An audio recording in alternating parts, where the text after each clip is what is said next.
But I do want to get back to the diabetes diagnosis. So when she got diagnosed, like, but before that, like, what was her symptoms that she was dealing with? Oh, dude. So I mean, and credit, and since we're live, obviously I can No, prove, we're just recording, not live. Not yeah, yet. it's Not one, yet. once and for all that my mother-in-law was right. My mother-in-law called it. And she had extreme weight loss.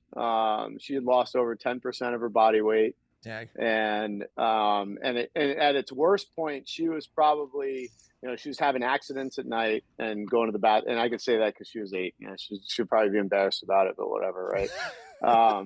But she was having accidents at night. She couldn't make it through the night without peeing the bed, and she couldn't make it 20-25 minutes in a car ride without having to go to the bathroom. So Jamie was pregnant with our fourth at the time. I still don't know how that works, like just having kids and all the things. So we just kept having more.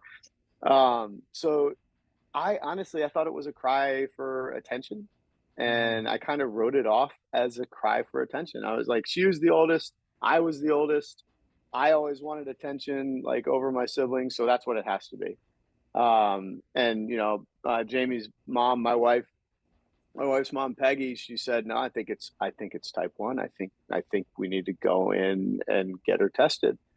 And I was like, I was so opposed to it. I honestly, I almost killed her. So it was to the point where Margot was born. Our fourth was born September 14th. We got out of the hospital on a Monday, went into the pediatrician on a Tuesday, and I'm driving her to the emergency room. So Jamie's like at home recovering with a newborn, and I'm in the PICU with a with Dag. like a type 1 diabetic, and all of our kids are 8 years old or under, and we're just like, oh God, it was like, what just happened? Yeah. And I mean, I can laugh about it now. I was like in tears at the hospital, but like, I mean, holy crap, man! It was like a gut punch. Like, here's a fourth kid that you weren't planning at all, and here's a autoimmune disorder that you got to work with as well.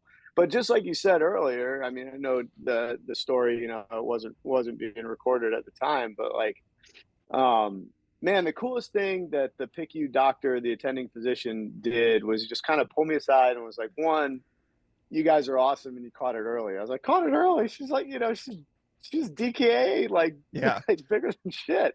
But she was being nice. She's like, "Caught it early. She's fine. She's going to be fine. And the best thing that you could do for yourselves is not figure out how she got it, because it's something you'll never know. You'll never know. It's an autoimmune disorder. There's certain triggers, and just like you'll tear yourself up trying to figure out, how she got it. So Mhm. like just do your thing, learn about the disease. She can do anything and everything everybody else can do. And I mean, Greg knows that. She Hmm. plays volleyball with Greg's daughter. She plays softball with Greg's daughter. I mean, the girl's just, dude, I watched her do 16 pull-ups last night in my garage. Nice. Like, no, she's 13. Like, I can't do 16 pull-ups right now. That's also not true, but whatever. Making her feel better. But no, I mean, like, she amazes me every day. And, it was really cool that the PICU physician, told me what she did, and just kind of put me at ease, just like you put that family at ease as well. So that was, Mhm. that was pretty sweet. How funny is it that you get more information from people outside your endocrinologist? Right? It's insane. I mean, we're looping now. So like we're part of the Facebook group Looped, and I mean, learned about the whole loop process and pitched it to our endocrinologist, and she was like, "Oh, well, I can't really endorse it because it's not FDA approved, but I mean, it's like, dude, it's the best thing that's ever happened to us."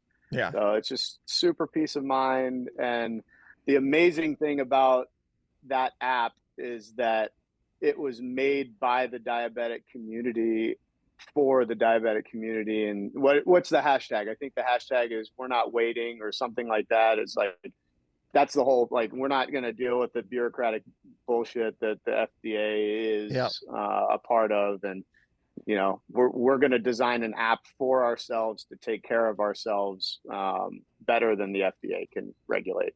So Yeah. it's pretty cool. Awesome. Now Yeah. I know this is not the Frank show. So Greg, so I know, so like on an outside Nice. perspective of diabetes, so like I know his daughter comes to your house to hang out and stuff like that. So what has been your experience with like diabetes? Well, first of all, I mean, Frank and our other third co-founder, Mike, all met through kid sports. So our daughters, we all have three daughters, our oldest, that are, athletes and have been competing together and playing on the same teams forever and ever. So I actually remember very vividly when this was happening. I believe they were playing on a soccer team together. So I remember being on the sidelines, and we hadn't quite become like good close friends yet, but we were friends and we would talk. And I mean, I can remember Jamie, his wife, on the sideline, like crying, like, I mean, losing her shit a little bit. Like, I'm pregnant, I'm about to have a baby. Like, Charlie's, been diagnosed with diabetes, and like, what are we gonna do? And it's funny. I remember very specifically somebody said something to Jamie to the extent of like, you know what? If there's any kid here that's built to be able to like deal with this, it's Charlie. Yeah. And the first thing I'll say is just his daughter Charlie, whose nickname is Charlie Hustle, is like, I mean, this girl, I've coached her before, and she's obviously been friends in our house. Like, this kid is like built to run through walls. She is just tenacious, fearless, like just such an awesome kid that I've truly grown to just love as a person.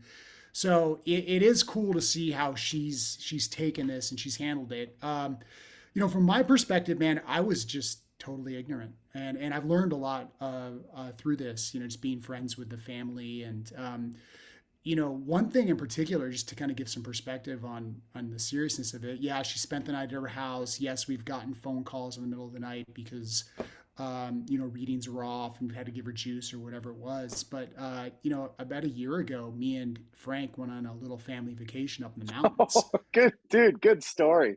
Yeah. Good pull. I think what do they call it? Like Snowmageddon or something like that.